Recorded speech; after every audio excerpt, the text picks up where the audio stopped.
What's good? What's up? Have y'all missed me? I know I've been gone for like ever, but you know what? I'm back and I'm finna show you guys how I make a wig. So this will be a two-part series. This is part one. This will be me showing you how I constructed this wig right here that y'all see me wearing in this intro.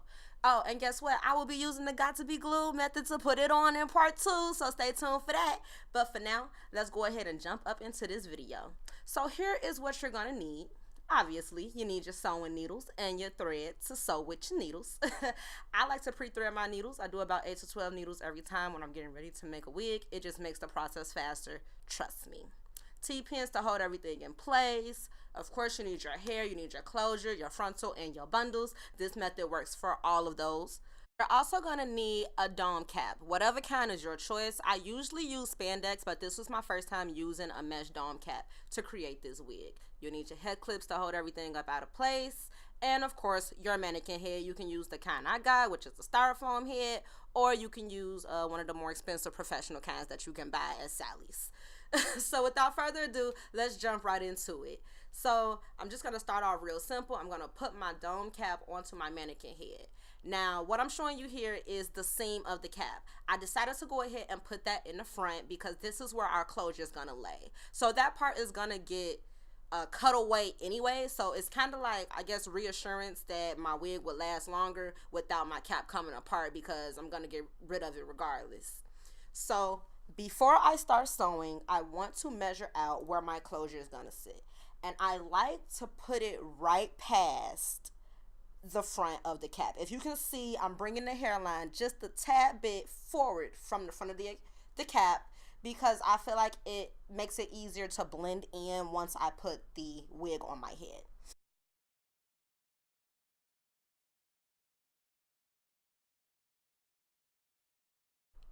Alright, so after I have my closure pinned in place, I like to go ahead and start sewing from one corner to the back end. And the way I sew my closures down is a horizontal stitch. A lot of people do a vertical stitch when they're sewing, but I like to do it horizontally because I feel that my closure lays much flatter that way without any scrunching within the closure. Sometimes you may think when you sewing your closure down using that vertical way that it's gonna stay how it looks, but once you put it on your head, you will have so many scrunches and it's gonna look like a mounty bumpy road once you're done. So I recommend using the horizontal stitch that you see me doing here to sew down your closures. Now, as you can see, I'm sewing this one side, but once I get to the back corner, I am going to go ahead and cut that weft, and then I am going to start sewing from the other side all the way around the back to make it connect. And then I'll do a little extra sewing just to make sure that it's secure.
All right, now that our closure is secured, it is time to get these bundles onto this cap.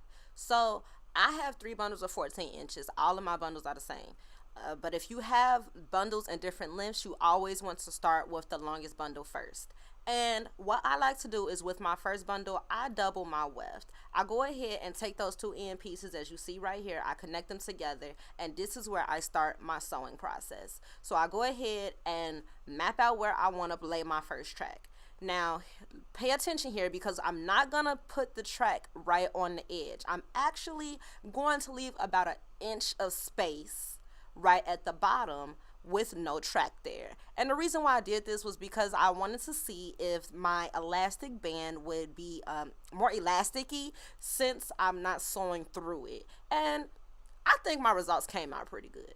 So as you can see, I measured out where I want my tracks to go, and I'm going to take one of my T-pins that I told you needed in the beginning to pin it down in place so I know where I'm going as I'm sewing the track on.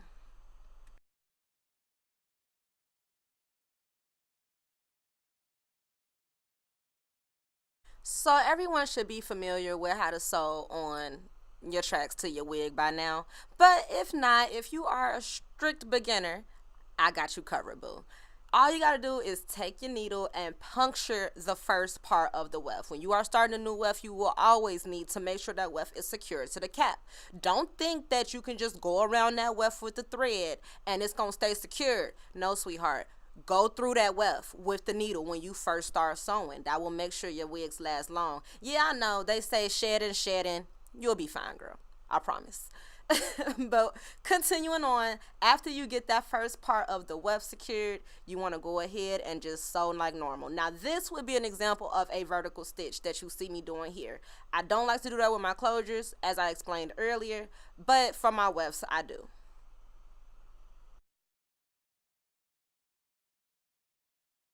So I do like to do the flip over method when I make my wigs, simply because I just think it's way quicker than trying to cut every track and starting a new track every single time I go up a level. If that's your preference, that's your preference, but this is how I like to do mine. And when I do my flip over method, I will show you guys in detail pretty soon how I stitch down my corners to keep them from being bulky. And here it is. When you get to the corner, you want to make sure you secure it. And I mean secure it like you are about to cut this thread from the track. Make sure it ain't going nowhere. Double knotted, triple knotted, do what you got to do. When you flip the track over, you got two tracks. Remember that. You want to take the top outer track, as you see here. Take your needle and go through the cap. Go around the weft and sew it down. This will make sure your edges aren't all bulky and sticking up all crazy. Sewing down that first part of the track will just make sure that it lays flat. And then you will go ahead and combine the two tracks back together and continue sewing as you've been doing. Just keep on going, girl.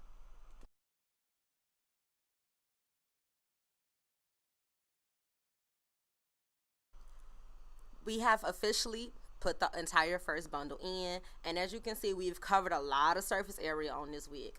Not really, but it's nice and thick at the bottom, and that's what we want. We don't want no straggly ends. That is the whole purpose of double wefting your bottom bundle. So here I'm showing you how we want to fill the rest in. We want to go from this under U shape to more of a, I don't know, a McDonald's arch type shape to sew it down. Instead of going in a U shape, we're gonna go more in a capital A shape. Look, that's the best I can do. Okay. Also, with my second bundle and the rest of my bundles after the first one, I am only single wefting it. I only double weft the bottom bundle so it can be thick at the ends. But the rest, you want to single track it just so it won't be bulky again, and it'll lay out nice and flat and pretty and natural. So I want to share with you guys a new technique that I came up with when I was creating this wig. I know you see right here that I did not take that specific track all the way to the end, and that is because I don't want my edges to be bulky. I wanted this wig to lay nice and flat and look real natural. So what I came up with was every other track on the opposite sides, I took that track to the end. Hopefully you're looking to see what I'm saying, because I'm sure the visual will make way more sense than I'm explaining it. But pretty much what I'm trying to say is, when I sold one track, so I sold one track from end to end. Boom, that track sewn down is good. The next time I sew my next track, I did not go all the way to the end. So say I'm sewing from left to right. I sew from the left end all the way to the right end. Done. Then when I flip my track over and go back to the left, I did not take that part of the weft all the way to the end. I kept it in the middle. And then I did the same thing going up another level when I flipped the track back over. Now, the next time after that second time I didn't go to the end, my next track to the left going back towards the left is going to the end, and my next track to the right is going to the end. Again, I know it didn't make that much sense coming out my mouth, but I hope the visuals helped.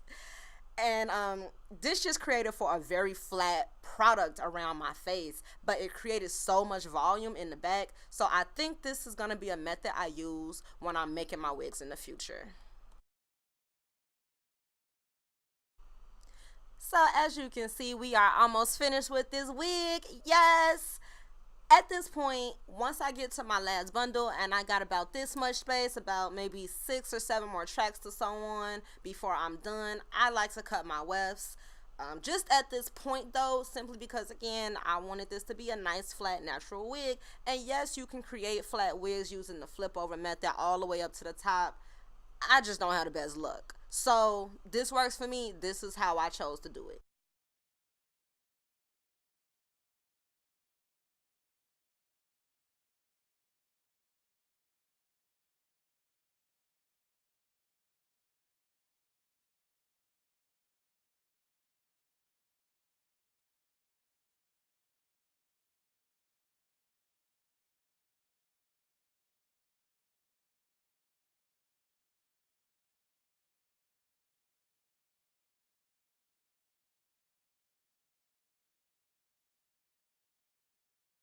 So at this point, I guess I just got lazy because I could have definitely put another track right there, but for whatever reason I didn't. I had this much hair left over and I could have and I should have. I did go back later and fill that in, but that is it, y'all. This wig is created, is made. I mean, it's ugly right now because it needs to be styled, but guess what? We are going to do that in part 2.